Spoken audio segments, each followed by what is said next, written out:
Welcome to the Chaos Sector. We return to the Matrix. It appears we have to reiterate our point from the previous episode regarding political affiliations. We are not affiliated with any political party. That's been proven, not only in this current series, but from the first political Matrix series in the past. We can give some the benefit of the doubt, who may have not watched many episodes to this point, but for those who have been around long enough, they know we're unplugged. I say this to put this to rest. We want Trump to get reelected. Oh, you see, you're a Republican or a conservative. Yeah, don't try to hide it. But no, our reason is greater than either political party. It's about the historical deception that will be exposed with him being reelected. He is a frenemy, if you understand. Someone left a comment regarding the last episode that was quite interesting. To that individual, Kamala Harris was the border czar. They tried to alter the role of that border czar by giving her a task away from addressing the border, so she wouldn't be held directly accountable for the border crisis. There's no other way to put it. In fact, let's flip the outcome to tickle that brain of yours. If there wasn't a border crisis and the numbers were relatively low, Harris did a great job as border czar, you see? Roberta Jacobson perhaps knew there was some fuckery coming about and decided to resign before her credibility would be destroyed working for this administration. Or it could be a simple case of making room for, quote, diversity, inclusion, and equity.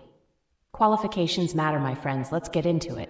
Roberta Jacobson, the former border czar, was the border czar for a reason, and that's qualifications. Jacobson's early political career consists of working for the United States National Security Council in 1988. She worked for the Bureau of Western Hemisphere Affairs. She served as a coordinator for Cuban affairs. She was a deputy chief of mission in the United States Embassy in Peru. Jacobson was director of the State Department's Office of Mexican Affairs from 2002 to 2007. She was principal deputy assistant secretary for Western Hemisphere Affairs from 2010 to 2011, with responsibilities such as regional political and economic issues, management and personnel, and regional security issues. She was Assistant Secretary of State in the Obama administration under wacky Hillary Clinton. She was then the United States Ambassador to Mexico from June 2016 to May 2018. Then she was appointed to Border Czar from January 2021 to April 2021. Keep in mind, Jacobson has been a part of both Democrat and Republican administrations, so she has a broader view of different policy views from each side of the aisle. She is highly qualified, and I'm sure some wish she was still there. Now think about this profile of Roberta Jacobson and compare that to Kamala Harris. Not even the same reality. Kamala Harris has no background or experience in foreign relations whatsoever. No experience on her application for border czar. So the interview wouldn't even be held for Harris because her application would be disregarded. Yet old Joe stated that Harris was the most qualified person for the job. Are you kidding me? If you had a choice at this current moment, as a voter, who would you choose to be the United States border czar? Roberta Jacobson, who has 20-plus years of service in key positions regarding foreign relations with Central America, or Kamala Harris, whose experience consists of prosecuting stoners for possession of marijuana in California? No brainer. Jacobson is hired immediately. You can't ask someone to do a job that they have no experience in. They need training. And we're not talking about preparing a freaking coffee at Starbucks. We're talking about a real-life crisis for the United States. And Harris was thrown into that role without any experience whatsoever. And that's why Republicans slate her as the, quote, DEI vice president. May seem a bit offensive at face value if you're swayed by identity politics, but by the facts, Harris is categorized as a DEI vice presidential pick. And she was given a role associated with being a DEI pick to tackle an issue that many administrations have struggled to fix. Should have kept the one with the briefcase full of experience, as opposed to the one coming in empty-handed. And apparently, didn't have the dignity to ask for advice from the former border czar in Roberta Jacobson. I think it was due to stealing her job, which was all rooted in identity politics. Jacobson was perhaps like, well, she stole my job, let her deal with it then. Mind you, Jacobson knew Harris didn't know what she was doing, maybe even offered to help. Harris never returned her calls, emails, and such, gave her the cold shoulder. I can see Harris doing that. Maybe it was out of embarrassment, as Harris knew that Jacobson knew she stole her job. Or it could have been just out of embarrassment of not knowing what the hell you're doing as the new border czar. Nevertheless, Harris won't do anything to fix the border crisis because she can't go against the Democratic Party that wants more immigrants, illegals as well, entering the country. She's stuck in a self-perpetuating face-slapping game with herself. That's a great visual description of what position Harris is in right now. Can't move forward with a fresh slate because the opposition will stop Harris in her tracks to remind her of the past. She can't propose to be tough on crime, even with her experience as a prosecutor and attorney general, because when she got to the big stage as vice president, there was nothing tough about Harris. Endorsed bailing out criminals who went on to commit more crimes, advocated for defunding the police, which she tries to change views on, and called the ICE agency white supremacists. This is not tough. This is social justice warrior rhetoric that is common with spoiled college students, but it shouldn't be echoed by political figures. But yeah, Roberta Jacobson may have decided to jump ship, realizing the incoming radical administration's views on immigration. Nope, not going to be held accountable for any of it. Yet it's also possible that the plan was to get rid of her, to make way for that radical administrative enforcement before Jacobson knew what was going on. Nevertheless, Harris was a DEI vice president. It's clear to see. Look what happened with Jen Psaki, a typical smart-mouth press secretary, but she resigned to so-called take care of her children. But I think it was more about stepping aside and letting Pierre take the helm as another representation of black women hired in old Joe's administration. And guess what? She made history. Pierre was the first black openly gay woman to be press secretary. I mean, these factoids are becoming annoying. Every little statistic, everything is an accomplishment nowadays. Which, if you think about it, this is also a form of prolonging the racial division. The first black person to take a road trip across the country, I mean, it's not really monumental. But everyone is receiving, quote, participation awards now, which are celebrated as if they accomplished something great. Sorry, but I'm sure my little rant is understandable. And many people criticize her for her responses in press conferences. But to be fair to Pierre, like Psaki, you're asking someone to rationalize the irrational. Of course, they're going to stumble and stutter and deflect from questions. Pierre wasn't being grilled any harder than Psaki. It wasn't because she was a black woman. It wasn't because she was a gay woman. It was because the administration she is representing is literally bonkers. Psaki was grilled the same way. And that has been used against Pierre's critics, creating a racial barrier around her, creating the narrative that the political opposition is being racist against her in those press briefings. Anywho, women are not as concerned about having representation anymore. Well, the last thing they're fighting for is what Harris is running for. That's understandable. But you're not on an island by yourself, you know. There is a country that you may have control over. Woman or not, the country needs the best choice for president. If a woman meets those requirements, then she has a great chance at becoming the first female president. But unfortunately, Kamala Harris is not that choice. It's just the facts. Wasn't qualified to be vice president, wasn't qualified to be border czar. And the trend continues, isn't qualified to be president of the United States. If Harris was not even qualified to be the border czar, a task given to her as vice president, what in the world makes people think she will do anything close to enforcing the laws at the border as the president? It has been almost 4 years, and how many times has Harris visited the border? I'm going to guesstimate only a handful of times, and it may not even be a handful. Yet it was speculated that the reason she did finally visit the border was because she was pressured to do so by her political opposition in Republicans. And surely that interview with Lester Holt increased the pressure, as it indicated Harris was dismissive about visiting the border. Okay, I think we need to lay off Harris for a while. Yeah, it would seem she's getting a lot of attention right now anyway. But of course, if she's going to be in the spotlight or limelight, I think it's fair game to keep Harris in the hot seat. Rallies have been quite exciting, I'll give her that. But those rallies revealed why she will fail. Empty messaging, that's the problem. There's a message, but it lacks substance.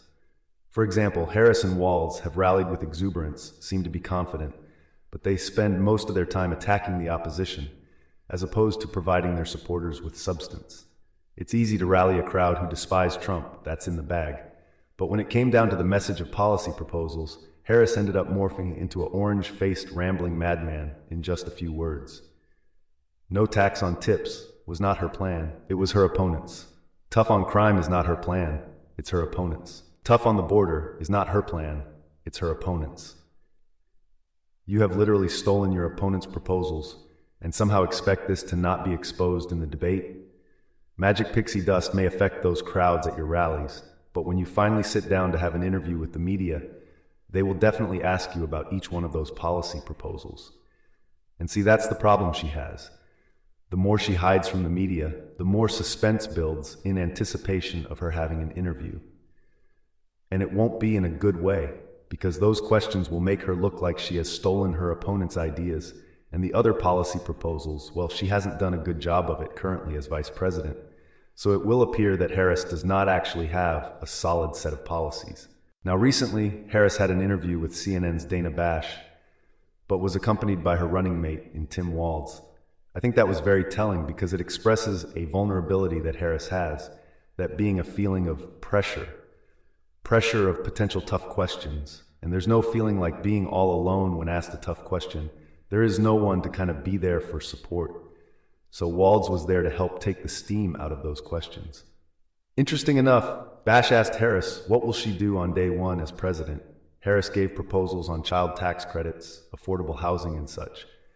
But the odd thing is when referring to Tim Walz, who was a former governor of Minnesota and a vice presidential candidate for Harris, Bash asked Walz a similar question, but she asked, quote, what about you, unquote. What about you? Really? Didn't she feel it was necessary to formally recognize his political status? Why didn't she refer to him as the vice presidential candidate, or even governor? I mean, technically he's still a governor. Yet Bash referred to him as some unknown individual, as if she didn't know his name. That was odd. He was probably thinking in that wacky brain of his, is she kidding? I'm a former governor of Minnesota, and I'm Kamala Harris's running mate for vice president. How dare she refer to me as some what about you unknown person? What's wrong with this chick? I mean, I served in the military, damn it. I deserve respect. But the interview was soft, even though there were some intermediate questions. The vibe of Dana Bash was very delicate. She didn't want to put too much pressure on Harris. It was the vibe that let Harris off scot-free, even though she was clearly contradicting herself, as Walz sat there with the It was at this moment that she knew. She fucked up. face. Harris claimed that her values haven't changed. But what exactly are her values? That is an elusive term, because one can say values equates to policies. And if she claims her policies haven't changed, then well, It was at this moment that she knew. She fucked up. so what are values in the context of policy? Bash asked her about her stance on fracking, which she has changed her view about. Now, Harris claimed that she changed her view in 2020, and it's now 2024, so she's been firm on that stance. But that's slickness, because you were vice president in 3 of those years, from 2021 to 2024, which there hasn't been any focus on fracking during old Joe's administration. Basically saying you changed your stance, and there isn't any real way to confirm this, because you haven't been asked about fracking up until this point of running for president. You see? Oh, I'm for fracking. Check my record since 2020 and up until this point. But in response to the question, Harris stated her values haven't changed. See, that's the key statement, because those values are in response to fracking. In other words, she still wants to ban fracking, but will say she doesn't to help win Pennsylvania. But what do you expect with corrupt politicians? Also, the ones she has offered, such as $25,000 in federal funding for first-time home buyers, will be very interesting. How will she justify that when that is not federal funding? It's actually taxpayer dollars that will fund it. So that aligns with socialism, which is not a favorable ideology in America. Then on top of that, the housing market will obviously increase the price value of homes to compete. So due to that proposal, other home buyers will see prices increase for homes as well. And price controls, it's virtue signaling, to make it appear Harris will bring down the cost of prices. But the increase in prices is a direct result of inflation, the very inflation Harris and her president created. But Harris thinks the American people are stupid, apparently, to believe that price gouging is something just randomly happening, or get this, happening due to the pandemic. Nope, the data shows that the price increase is more directly impacted by inflation. No company is intentionally raising prices. The prices are raised due to the inflation, which makes it harder for them to make a considerable profit to compete with other companies in the market. Again, Harris does not truly understand inflation, the market, the economy. She's just saying whatever sounds noble to her voters. It's an oxymoron. It would be foolish to accept a solution from the culprit who caused the problem. Put it in a more drastic scenario. Someone spits in your face and then hands you a sanitizing wipe. In their minds, they think they're doing you a favor by providing you a sanitizing wipe to wipe off their spit on your face. But the crazy part about it is it's likely that you will use the sanitizing wipe to clean your face, to get the spit off. Well, after you punch them in the face, of course. She is like a deer caught in the headlights. In other words, the lights of being the president were too bright for her to withstand. She thought it would be easy. Just smile and attack Trump, and things will work out in her favor. But Democrats think that the power of the woke culture will prevail. To some degree, I do see that having a huge impact on voters, but common sense and, well, sanity is the majority. Harris was not prepared for this presidential campaign because she was not prepared to be vice president. She should have waited a few years, gained some momentum, actually move a bit to the center as a mere Democrat, and run for president in the future. But she accepted the role as vice president because she only thought about herself. After being destroyed in the Democratic debates, Harris felt that she, quote, got the last laugh as she was chosen to be vice president. But she should have rejected it, climbed up the ranks in the Democratic Party, and instead of her being attached to old Joe's horrific administration and having a communist as her running mate, Kamala Harris would have been fighting in the primaries for the chance to run for president this upcoming election. Eyes are bigger than the stomach, my friends, but Democrats are so eager to keep Trump out of office, they couldn't help themselves. Scurrying to the table, drawing up mischievous plots, twiddling their fingers as they laugh wickedly, they had the presumed perfect plan. Throw old Joe out there as a decoy, and Kamala Harris blossomed into the spotlight, smiling, laughing, just giving off good vibes to the nation. Until she has to face her own words, then things get dark and gloomy. She is a far-left liberal who can't hide her true colors. In our views, based on social political issues, we're conservative, of course.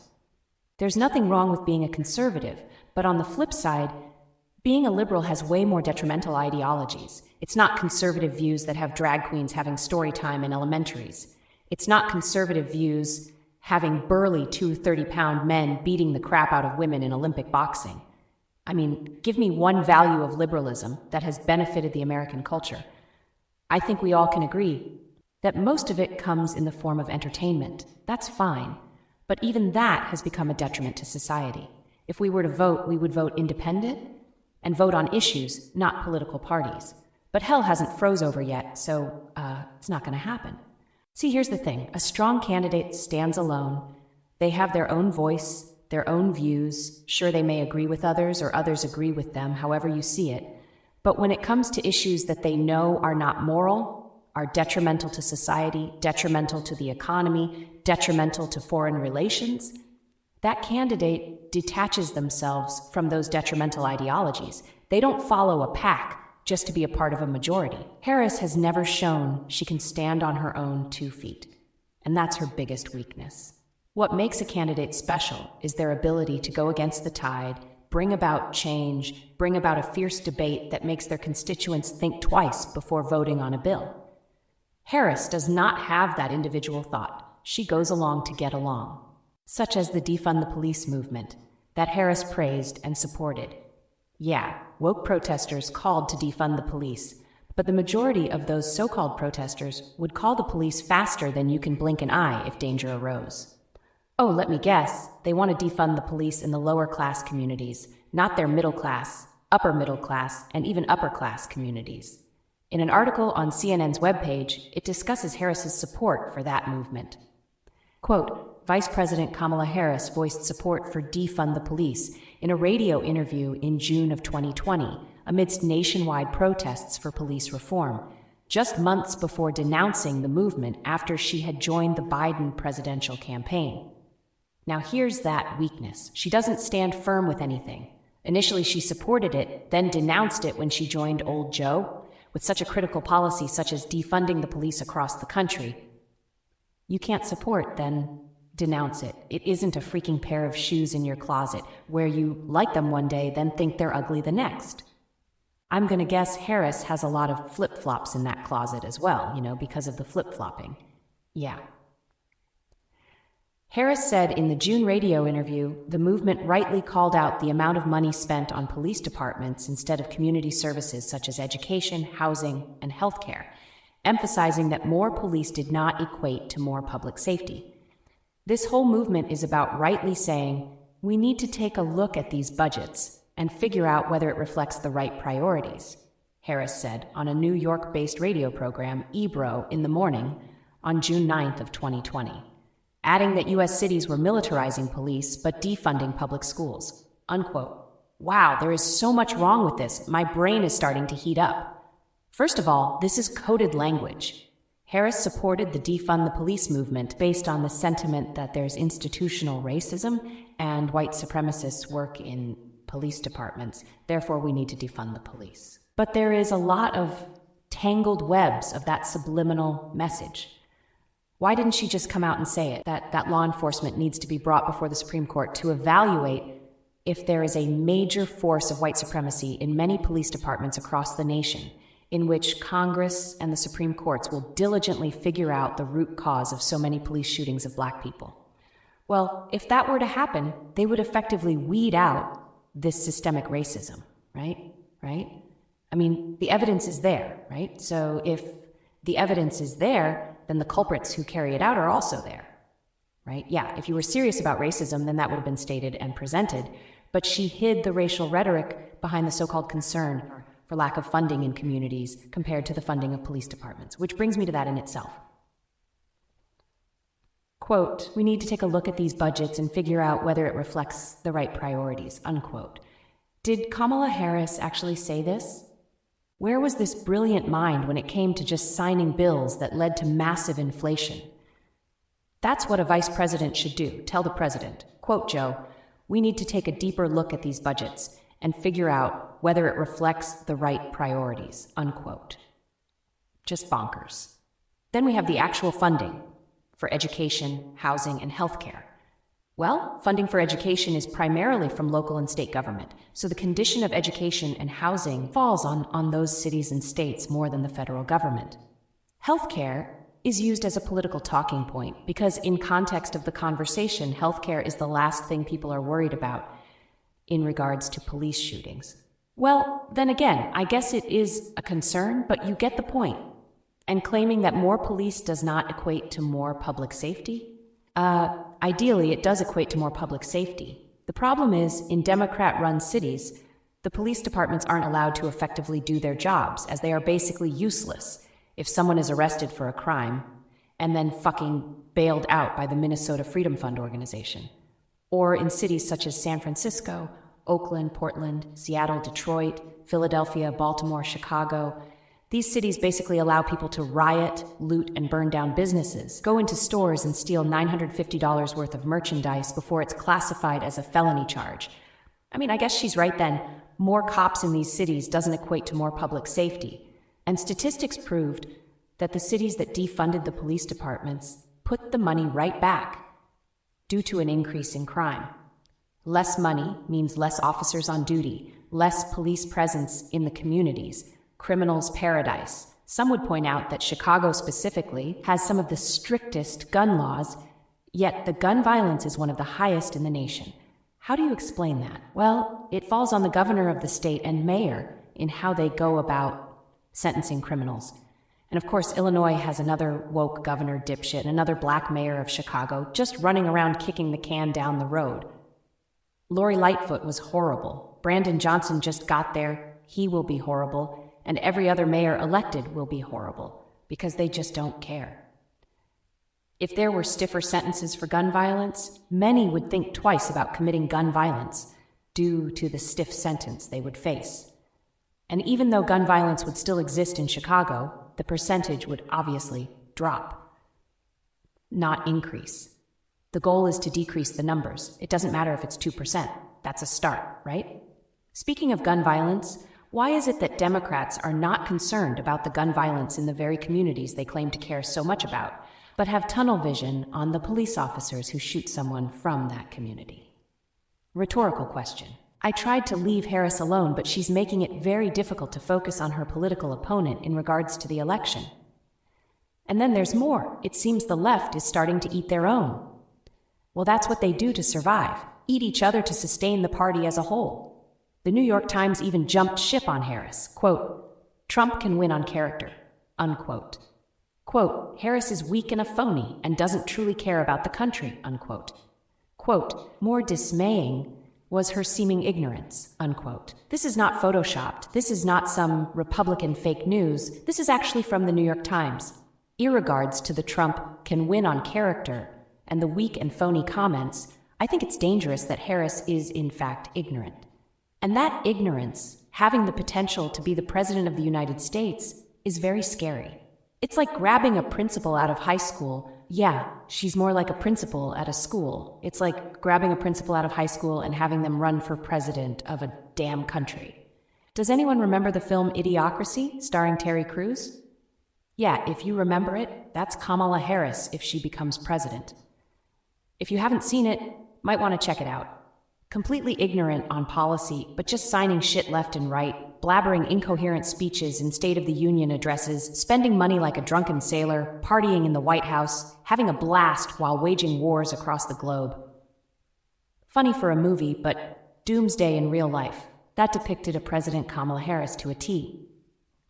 Not the only one, of course. There are many in the political matrix. But since we're dealing with the element of gender, a woman has to show a bit more strength.